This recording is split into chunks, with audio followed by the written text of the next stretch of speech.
Hello engineers, good morning. સાતમા દાખલાથી ચાલુ કરી છે આપણી ગાડી. સ્વાધ્યાય 10.1 આપણું ચાલી રહ્યું છે. થિયરી બધી તમે જોઈને આવ્યા હશો. તો સમયને વગાડતા સાતમો દાખલો ટેક્સ્ટ બુક લઈને બેસવું જરૂરી છે. એના સાતમા દાખલાની રકમ આપણે વાંચીએ છીએ. ના લીધી તો ઝડપથી 1 મિનિટમાં ટેક્સ્ટ બુક લઈને બેસી જાઓ, જેથી તમે રકમ સમજી શકો. જો એક રેખા y અક્ષની ધન દિશા સાથે ઘડિયાળના કાંટાની વિરુદ્ધ દિશામાં 30 અંશનો ખૂણો બનાવે છે, તો તે રેખાનો ઢાળ શોધો. હવે આપણી પાસે જે ઢાળનું સૂત્ર છે એ x અક્ષની ધન દિશા સાથેનો ખૂણો હોય તો એ સૂત્ર છે. જ્યારે અહીંયા આપણને y અક્ષની ધન દિશા સાથે ઘડિયાળના કાંટાની વિરુદ્ધ દિશામાં, તો આ વસ્તુ સમજવી જરૂરી છે.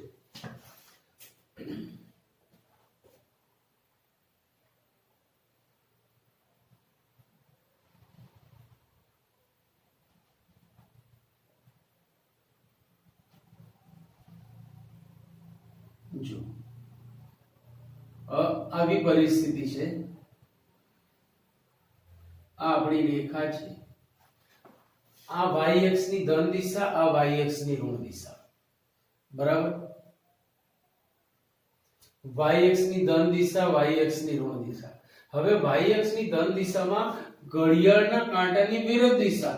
આ છે ઘડિયાળના કાંટાની દિશા, તો આ થશે ઘડિયાળના કાંટાની વિરુદ્ધ દિશામાં 30 અંશનો ખૂણો બનાવે છે. બરાબર વાત સમજજો. જ્યાં સુધી આપણને x અક્ષની ધન દિશા સાથેનો ખૂણો નહીં મળે, આપણે સૂત્ર લગાડી નહીં શકીએ ઢાળ માટે. તો ગમે તેમ કરીને આને મારી મચોડીને આપણે x અક્ષની ધન દિશામાં કન્વર્ટ કરવાનું છે. જો આ 30 અંશનો ખૂણો હોય તો આ પણ 30 અંશનો ખૂણો થાય. જો આ 30 અંશનો ખૂણો હોય અને આ કાટકોણ ત્રિકોણ છે એ પ્રમાણે આ 60 અંશનો ખૂણો થાય. જો આ 60 અંશનો ખૂણો હોય તો આ અને આ એકબીજાના અનુકોણો છે. આ યુગ્મ કોણો છે. યુગ્મ કોણો એકરૂપ હોય અને અનુકોણો હંમેશા પૂરક હોય. તો આ 60 છે તો 180 - 60 એટલે આ 120 થાય. મતલબ રેખાનો x અક્ષની ધન દિશા સાથેનો ખૂણો 120 એટલે 120 ડિગ્રી થાય. હવે x અક્ષની ધન દિશા સાથેનો ખૂણો મળી ગયો એટલે આપણું કામ થઈ ગયું. આપણું કામ ઈઝી થઈ ગયું. કેવી રીતે? તો જો આનું લખાણ આપણું આવું હશે કે જો રેખા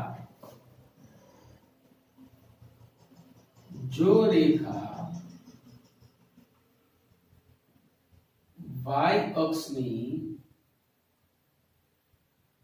ધન દિશા સાથે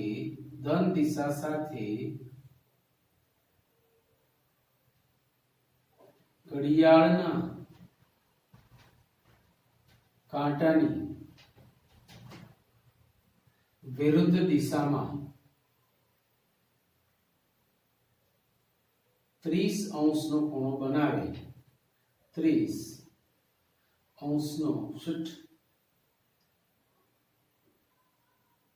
ખૂણો બનાવે તો તે x અક્ષની ધન દિશા સાથે થીટા બરાબર 120 અંશ એટલે 2π/3 પણ કહેવાય, કારણ કે π/3 એટલે 60 અંશ. 60 × 120 તો 2π/3 નો ખૂણો બનાવે. જો x અક્ષની ધન દિશા સાથેનો ખૂણો મળ્યો તો આપણું કામ આસાન થઈ ગયું, કારણ કે આપણી પાસે જે સૂત્ર છે x અક્ષની ધન દિશાનું છે. માટે રેખાનો ઢાળ m = tan θ = tan 2π/3. હવે 2π/3 માં મુખ્ય ખૂણો π/3 છે. 2π/3 માં મુખ્ય ખૂણો π/3 છે. tan π/3 નું મૂલ્ય મળે √3. 10π/3 નું મૂલ્ય મળે √3 વળી 2π/3 એટલે બીજા ચરણનો π/3 થાય બીજા ચરણમાં 10 નું મૂલ્ય માઈનસ મળે એટલે કે -√3 આ રેખાનો ઢાળ થશે -√3 આ રેખાનો ઢાળ થશે જો તમને 120 નું મૂલ્ય યાદ હોય તો તમે મૂકી શકો છો પણ હું માનું છું ત્યાં સુધી એકોર્ડિંગ ટુ અવર બુક કે આપણે રેડિયન ફોર્મમાં લઈએ તો તમારા માટે વધારે ઈઝી થઈ જશે ક્લિયર પોઈન્ટ નાઉ નેક્સ્ટ ક્વેશ્ચન 8મો દાખલો જો x - 1 2 1 અને 4 5 સમરેખ હોય તો x શોધો હવે બહુ જ ઈઝી વસ્તુ છે આ જો કે આની ચર્ચા લાસ્ટ લેક્ચરમાં થઈ હતી કે ભાઈ ત્રણ બિંદુઓ સમરેખ હોય ધારો કે હું પહેલાને a નામ આપું બીજાને b નામ આપું અને ત્રીજાને c નામ આપું તો જો a b c સમરેખ હોય તો જે ab રેખાનો ઢાળ થશે એ જ bc રેખાનો ઢાળ થશે એ જ ac રેખાનો ઢાળ થશે યાદ રાખજો કોઈ પણ રેખાનો ઢાળ અચળ હોય બિંદુઓ બદલવાથી ઢાળ ના બદલાય કોઈ એમ કે મેં ab નો ઢાળ શોધ્યો હવે c તેની ઉપરનો જ બિંદુ છે અને bc નો ઢાળ શોધ્યો તો જુદો આવ્યો તો સમજી લેવાનું કે એને ક્યાંક તો લોચો માર્યો છે સૂત્રમાં કે ગણતરીમાં ક્યાંક ચિહ્નમાં ભૂલ કરી છે નહીતર તો પછી એ રેખા નથી રેખા ના હોય તો એવું થાય તો ક્યાંક તો ભૂલ છે હું તો વર્ષોથી જોતો આવ્યો છું તમને કદાચ રેખા એમ કે ના ના હું તો જુદા જુદા ઢાળ આપીશ તો પછી એ તમારો સંબંધ રેખા જોડેનો થયો બાકી મને તો હજી સુધી ના પાડી નથી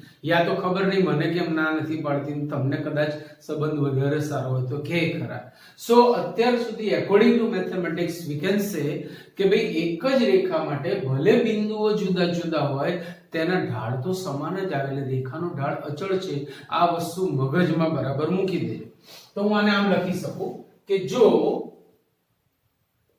હું એને નામકરણ કરું છું ax - 1 b 2 1 तथा c 4 5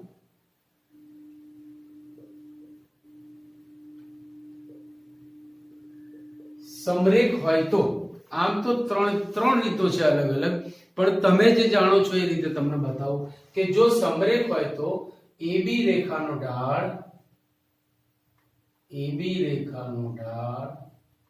is equal to BC રેખાનો ઢાળ AB રેખાનો ઢાળ is equal to BC રેખાનો ઢાળ હવે કોઈ એમ કે સાહેબ મારે હજી BC ના બદલે AC નો ઢાળ લેવો છે ચાલે કોઈ પણ બે વિકલ્પ લેવાના તો AB નો ઢાળ હવે આપણી પાસે જો બે બિંદુઓ અહીંયા હોય તો ઢાળનું સૂત્ર આપણે જાણીએ જ છે બોલો બોલો હા વાયમ નો તફાવત છેદમાં તે જ ક્રમમાં xm નો તફાવત ભાઈ ઢાળના આપણી પાસે બે તો સૂત્રો છે યાર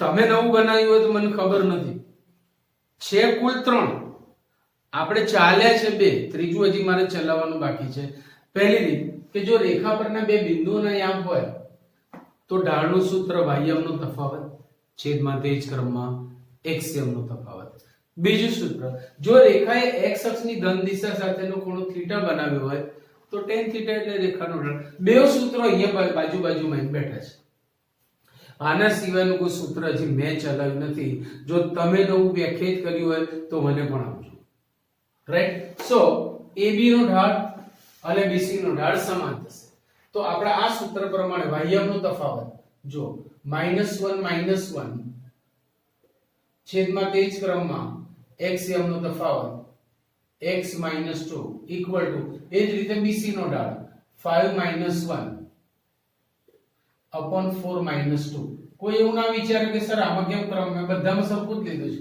મોટાથી નાનું બાદ થઈ એ ક્રિયા કરી છે બીજું કોઈ કર્યું નથી સો -2 upon x - 2 is equal to 4 upon 2 2 2 4 therefore બે બાજુએથી 2 2 ગયા so -1 upon x minus 2 is 1. x minus 2 ને સામે ગણો. So x minus 2 is minus 1 and therefore x is equal to 1. જે માંગેલી કિંમત છે.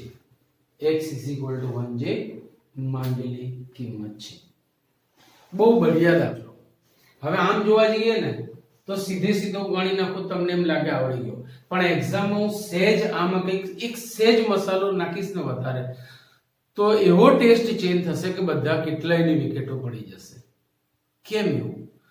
તો કે ભાઈ અહીંયા ચતુષ્કોણ છે. ચતુષ્કોણ છે એટલે આ વસ્તુનું ધ્યાન રાખવું જરૂરી છે. સ્થૂળ આલેખન કરવું જરૂરી છે. યાદ રાખજો, સ્થૂળ આલેખન કરવું જરૂરી છે. કેવી રીતે? તો સૌથી પહેલા તો એવું કીધું છે કે અંતરસૂત્રોના ઉપયોગ વગર બતાવો કે આ ચારે ચાર શિરોબિંદુઓ સબાચાના છે. તો સબાચાની આપણી પાસે લાક્ષણિકતાઓ હોવી જોઈએ. લાક્ષણિકતાઓ વગર આપણે કરી ન શકીએ. લાક્ષણિકતાઓનો ઉપયોગ કરવા માટે મારે આનું સ્થૂળ આલેખન કરવું જરૂરી છે. સ્થૂળ આલેખન એટલે કેવું? તો એમાં એક્ઝેક્ટ માપ ભલે ના હોય પણ અર્થઘટન જળવાવું જોઈએ. એને આપણે કહીશું સ્થૂળ આલેખન. એક્ઝેક્ટ માપ ભલે ના હોય પણ સ્થૂળ અર્થઘટન જળવાવું જોઈએ. દાખલા તરીકે પહેલું બિંદુ છે -2 -1 જે ત્રીજા ચરણમાં આવે આપણે જાણીએ છીએ. -2 -1 આ છે. બીજું બિંદુ છે 4 0 જે x અક્ષ પર આવે. 4 0 x અક્ષની ધન દિશામાં 4 0. ત્રીજું બિંદુ છે 3 3 જે પ્રથમ ચરણમાં આવે. 3 3 જે પ્રથમ ચરણમાં આવે. અને ચોથું બિંદુ છે -3 2 જે બીજા ચરણમાં આવે. -3 2 જે બીજા ચરણમાં આવે.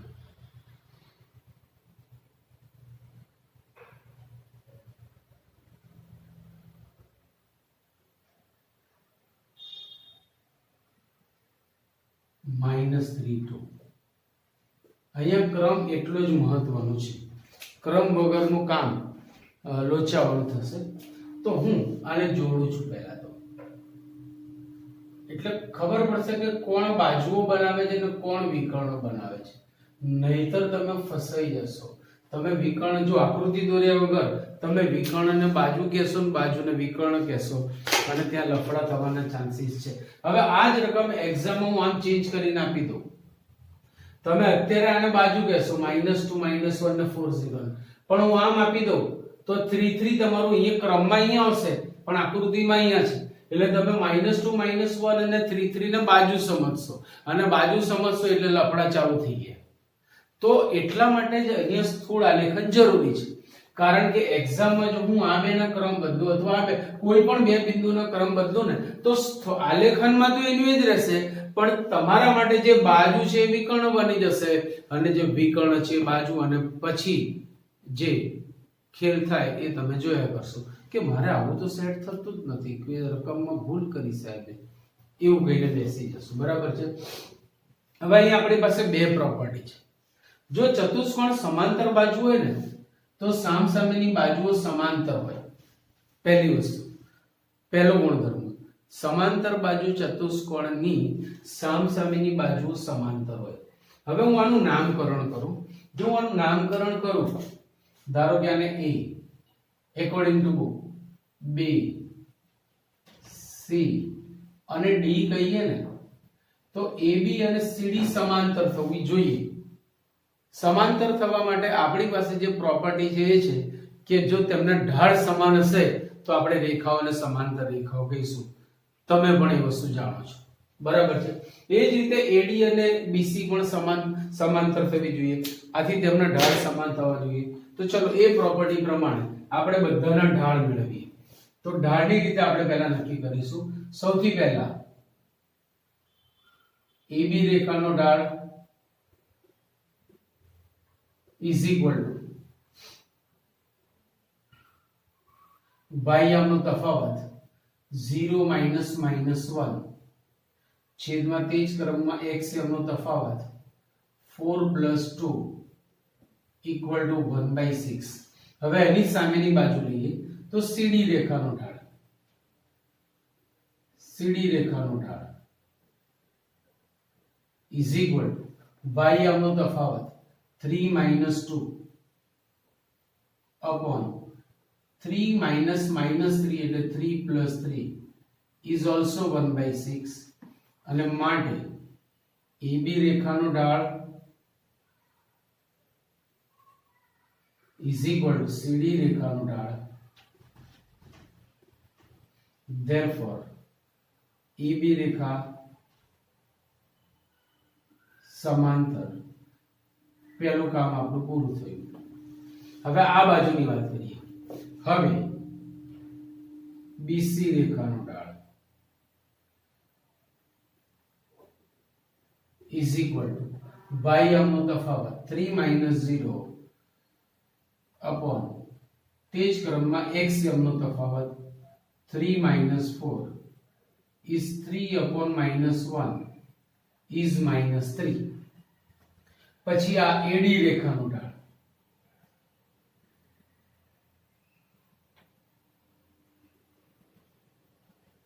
AD રેખાનો ઢાળ = y આમનો તફાવત 2 - -1 એટલે 2 + 1 upon -3 - -2 એટલે -3 + 2 એટલે 3 upon -1 is -3. therefore BC રેખાનો ઢાળ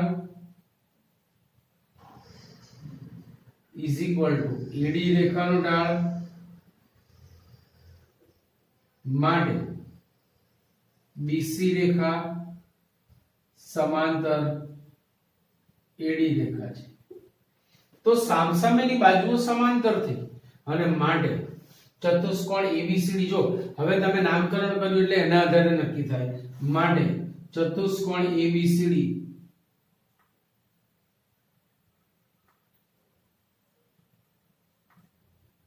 સબાચ છે. ચતુષ્કોણ ABCD સમાંતર બાજુ ચતુષ્કોણ છે. આ પહેલી રીત બતાવી. મારે બીજી રીત બી બતાવી છે. બે પ્રોપર્ટી છે. એટલે it is first method. now second method. બેમાંથી જે રીત ફાવે તમારે કરો. જો આ ચતુષ્કોણ સમાંતર બાજુ ચતુષ્કોણ હોય તો તેના વિકર્ણો પરસ્પર દુભાગે. મતલબ BD અને AC બંનેનું જે મધ્ય બિંદુ છે ને એ એક જ થાય. બંનેના મધ્ય બિંદુના યામ એક સરખા જ આવે. જોઈ લઈએ કેવી રીતે. તો જો હવે ક્યારે ભાઈ હવે AC નું મધ્ય બિંદુ AC રેખાખંડનું મધ્ય બિંદુ આવે. AC નું મધ્ય બિંદુ is equal to -2 આપણે એને યામ મેળવીશું -2 + 3/2 -2 + 3/2 -1 + 3/2 -1 + 3/2 equal to 3 માંથી 2 જાય તો 1 એટલે 1/2 અને 3 માંથી 1 જાય તો 2 2/2 એટલે 1. આ આવ્યું AC નું મધ્ય બિંદુ. હવે BD નું મધ્ય બિંદુ પણ એટલું જ આવવું જોઈએ ને એટલું આવશે. જો તથા BD રેખાખંડનું મધ્ય બિંદુ BD નું મધ્ય બિંદુ 4 + -3/2 અને 0 + 2/2 મધ્ય બિંદુના એમનું સૂત્ર છે તમારી પાસે = 4 - 3 એટલે 1 so 1/2 2/2 એટલે 1 આમ AC નું મધ્ય બિંદુ AC નું મોબી = BD નું મોબી છે અને માટે ચતુષ્કોણ ABCD સબાચ છે. કેટલું મસ્ત કામ થઈ ગયું. બંને પ્રોપર્ટી યાદ રાખજો. સો લખી લો આટલા દાખલા એટલે આગળ જઈએ. દાખલા નંબર 10 3 -1 તથા 4 -2 ને જોડતી રેખા અને x અક્ષ વચ્ચેના ખૂણાનું માપ મેળવો. હવે જો હું એમ કહું કે તમે સ્થૂળ આલેખન કરો ને તો કામ બહુ જ આસાન થઈ જાય. આલેખનથી તમારું પિક્ચર માઇન્ડમાં ક્લિયર થઈ જાય કે ભાઈ આ કેવી રેખા છે અને કેવા પ્રકારનો એ ખૂણો બનવા જઈ રહ્યો છે. તો આપણે થોડુંક સ્થૂળ આલેખનથી આગળ ચાલીએ. 3 -1 એટલે બીજા ચરણનો બિંદુ છે અને 4 -2 પણ બીજા એ ચોથા ચરણનો બિંદુ છે. સોરી, બંને ચોથા ચરણના બિંદુઓ છે, ધ્યાન રાખજો. એટલે ચોથા ચરણને આપણે વધારે હાઈલાઈટ કરીશું.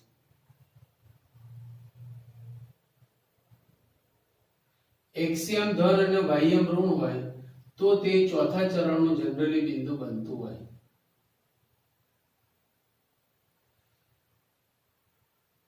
એટલે મેં ચોથા ચરણને વધારે હાઈલાઈટ કર્યું છે. હવે 3 -1 તો 3 -1 કદાચ અહીંયા આવતું બિંદુ છે. હું એને નામ આપું છું A. 3 -1 એના પછી 4 -2 4 -2 આને આપણે નામ આપીએ B બિંદુ 4 -2. હવે આ બે બિંદુમાંથી પસાર થતી રેખા વિશે જો આપણે વાત કરવા માંગતા હોઈએ, તેનો x અક્ષ સાથેનો ખૂણો શોધવા માંગતા હોઈએ તો તમે જોઈ શકો છો કે તેનો x અક્ષની ધન દિશા સાથેનો ખૂણો ગુરુકોણ બને છે. જો રેખાનો x અક્ષની ધન દિશા સાથેનો ખૂણો ગુરુકોણ બને ને તો ઢાળ ઋણ આવે અને લઘુકોણ બને ને તો ઢાળ ધન આવે. એવી ચર્ચા મેં પાસ્ટમાં કરેલી છે કે 0 θ λ π/2 તો m બરાબર tan θ ધન થાય અને π/2 θ λ π તો m = tan θ ઋણ થાય. આ પણ બરાબર માઇન્ડમાં મૂકી રાખજો કે જો ઢાળ ધન તો રેખાનો x અક્ષની ધન દિશા સાથેનો ખૂણો ધન થાય, સોરી લઘુકોણ થાય, અને ઢાળ ઋણ તો રેખાનો x અક્ષની ધન દિશા સાથેનો ખૂણો ગુરુકોણ થાય. આપણે ખાલી x અક્ષની ધન દિશા સાથેનો ખૂણો શોધીશું, બાકીના ખૂણાઓ આપોઆપ વ્યાખ્યાયિત થઈ જશે કે ભાઈ આ શોધવો છે તો આને આ પૂરક થશે, આ યુગ્મ કોણો થશે, આને આ પૂરક થશે, આ યુગ્મ કોણો થશે, એમને આપણે કહી શકીએ. સમજાય છે કે નહીં? તો ચલો આપણી ગાડી સ્ટાર્ટ કરીએ. સૌથી પહેલા હું ધારી લઉં છું કે ધારો કે રેખાનો x અક્ષની ધન દિશા સાથેનો ખૂણો થીટા છે. રેખાનો x અક્ષની ધન દિશા સાથેનો ખૂણો થીટા છે તો tan θ બરાબર રેખાનો ઢાળ થાય. તો હવે મારે બે સૂત્રો લગાડવા પડશે, ખૂણાવાળું અને બે બિંદુવાળું. તો આપણું કામ એમને આસાન થઈ જશે. ધારો કે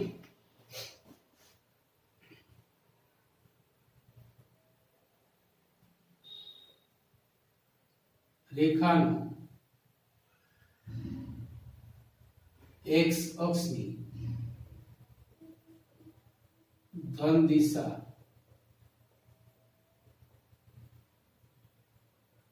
સાથેનો ખૂણો થીટા છે માટે tan θ બરાબર, tan θ એટલે ઢાળ, આ પહેલી રીતે ઢાળ થયો. બીજી રીતે ઢાળ એટલે વાયમનો તફાવત છેદમાં તે જ ક્રમમાં એક્સિયમનો તફાવત.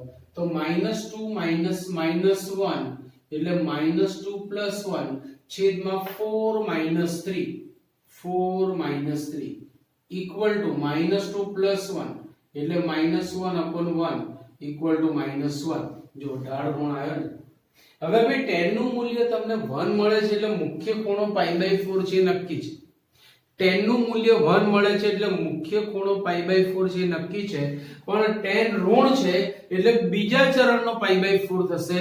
બીજા ચરણનો π/4 તમને ખબર હોવી જોઈએ કે કયો હોય કે ભાઈ એક એક સહગુણક વધારતા જાઓ, છેદ ઉડે તે ગમે તેનો નિયમ લગાડો. 2π/4 તો આવવાના નથી એટલે 3π/4 જ આવશે. સો ધેરફોર આપણે એમ લખીશું tan θ is tan 3π/4. તમે 3π/4 એટલે 135 બી ગણાયો, π/4 એટલે 45 અને માટે θ is equal to 3π/4 or you can say આની જગ્યાએ 45 મૂકો તો 45 તરી 135 અંશ આ પણ લખી શકાય. આમ રેખાનો x અક્ષની ધન દિશા સાથેનો ખૂણો 135 અંશ છે. જો 135 હશે તો આ 45 થશે, કારણ કે આ રૈખિક જોડ અનુકોણો છે એટલે રૈખિક જોડના ખૂણા થશે. એકબીજા સાથે 180 સરવાળો 180 થશે. રૈખિક જોડના ખૂણાઓ પૂરક હોય. આ બધા શબ્દો તમે જાણો છો. Clear point? ચલો 11મો દાખલો, વન ઓફ ધ બઢિયા દાખલો, પરીક્ષામાં પૂછવા લાયક દાખલો, સાહેબની નજર ત્યાં જાય, સાહેબની પસંદગીનો આ દાખલો બની શકે, યાદ રાખજો. બરાબર? ક્વેશ્ચન જોઈએ પહેલા. જો બે રેખાઓ વચ્ચેના ખૂણાનું માપ અલ્ફા હોય, બે રેખાઓ એટલે બે રેખાઓ છેદે તેની વચ્ચે આપણે ચર્ચા થયેલી છે કે રેખાઓના છેદકોણનું સૂત્ર પણ તમે જાણો છો કે tan alpha is mod m1 - m2 upon. જો બે રેખાઓ વચ્ચેનો ખૂણો અલ્ફા હોય એવું આપણને આપી દીધું છે. વચ્ચેના ખૂણાનું માપ અલ્ફા હોય તથા tan alpha નું મૂલ્ય 1/3 છે એવું પણ આપી દીધું છે. અને બે રેખાઓ પૈકી એકનો ઢાળ બીજીના ઢાળ કરતા બમણો છે, બે ગણો છે, તો તે બે રેખાઓનો ઢાળ શોધો. એકનો ઢાળ બીજીના ઢાળ કરતા બે ગણો છે તો તે રેખાઓના ઢાળ શોધો. જો આપણે આમ શોધીશું, બે રેખાઓના ઢાળ ધારી લઈએ પહેલા તો m1 અને m2. ધારો કે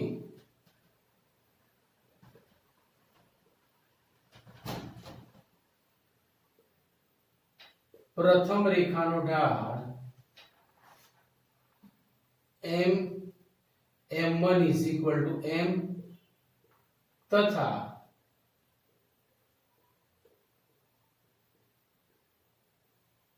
બીજી રેખાનો ઢાળ m2 = 2m છે. જો ભાઈ આ 2m છે ના m છે એટલે આના કરતા બમણું થયું, આના મૂલ્ય કરતા આ બમણું થશે, પણ અહીંયા બે વડે ગુણ્યું છે. બરાબર છે? તો એકનો ઢાળ m છે અને બીજીનો ઢાળ 2m છે એટલે પહેલી કરતા બીજી કરતા પહેલી બે ગણી છે. આ વસ્તુ ક્લિયર થઈ. વડે tan alpha નું મૂલ્ય 1/3 આપી દીધું છે એટલે આપણે આ સૂત્ર લગાડી શકીએ હવે સીધું જ. હવે tan alpha આપણે ધારવાની જરૂર નથી કારણ કે એ લોકોએ આપેલું છે. tan alpha is mod m1 - m2 upon 1 plus m1 m2 પ્રમાણે tan alpha ની કિંમત કેટલી આપેલી છે આપણને? 1/3 is equal to mod m1 is m minus m2 is 2m upon 1 plus m1 is m and 2m, so m into 2m equal to mod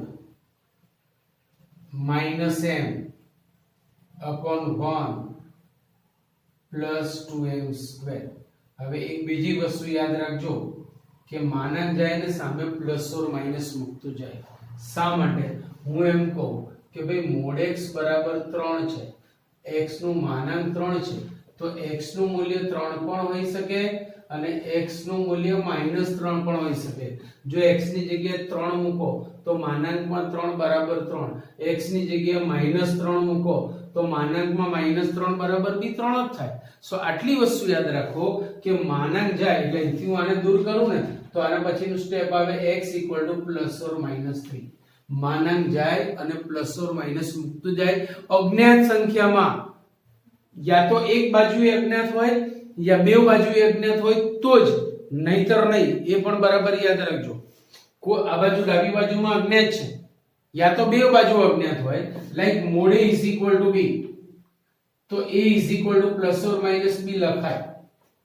યા તો એક બાજુએ અજ્ઞાત હોય ત્યારે આ નિયમ લગાડો કે માનાંક જાય અને પ્લસ ઓર માઈનસ મૂકતું જાય.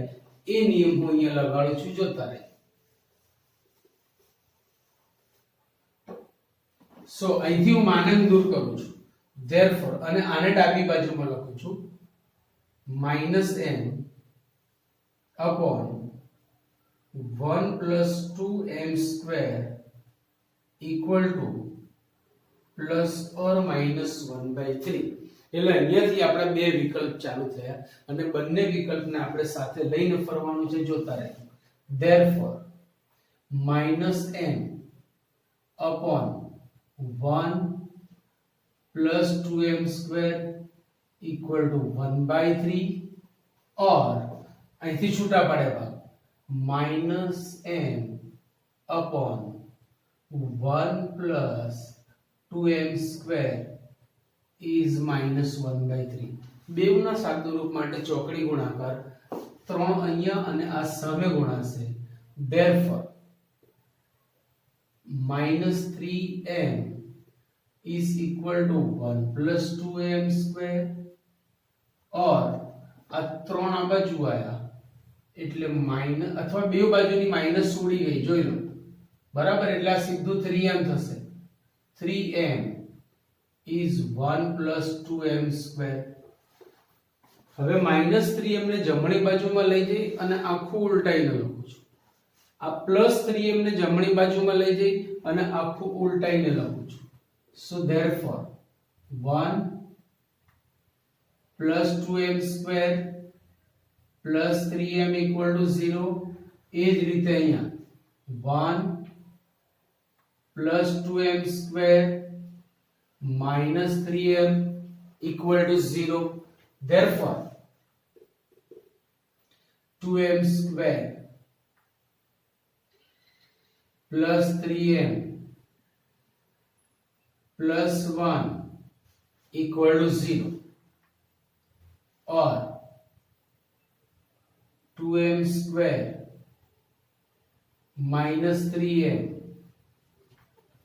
બેવ જગ્યાએ તમને m ના દ્વિઘાત સમીકરણ મળ્યા દ્વિઘાત સમીકરણના ઉકેલની રીત તમારી પાસે ઘણી બધી છે અવયવની રીત પૂર્ણવર્ગની રીત વિવેચકની રીત હેરન્સફોર્ડ એને તમે એક સારું નામ છે મારા મગજમાંથી નીકળી ગયું પછી કહું હમણાં કે તમે એ રીતે પણ શોધી શકો છો વિવેચકની રીતે બરાબર ચલો અવયવ પડતા તો સીધા અવયવ પાડીશું અન્યથા આપણે વિવેચકની રીતે શોધીશું देखो 2 1 2 અને 2 ને 3 અવયવ પડે છે તો 2m square plus 2m plus m જોઈ લો અવયવ પડે એ જ રીતે અહીંયા પણ પડશે 2m square અને અહીંયા પણ સરવાળો થશે और 2m square minus 2m minus m plus 1 equal to 0 हाँ श्रीधर आचार्य फॉर्म्युला क्या છે એને વિવેચકની ફોર્મ્યુલાને જો તમારું જૂનું 10મા ધોરણ પ્રમાણેનું નામ જોવું હોય તો શ્રીધર આચાર્ય ફોર્મ્યુલા પણ કહેવામાં આવે છે યાદ રાખજો चलो આ બેમાંથી 2m कॉमन तो यहाँ पे बनेगा m plus 1 અહીંયાથી plus 1 कॉमन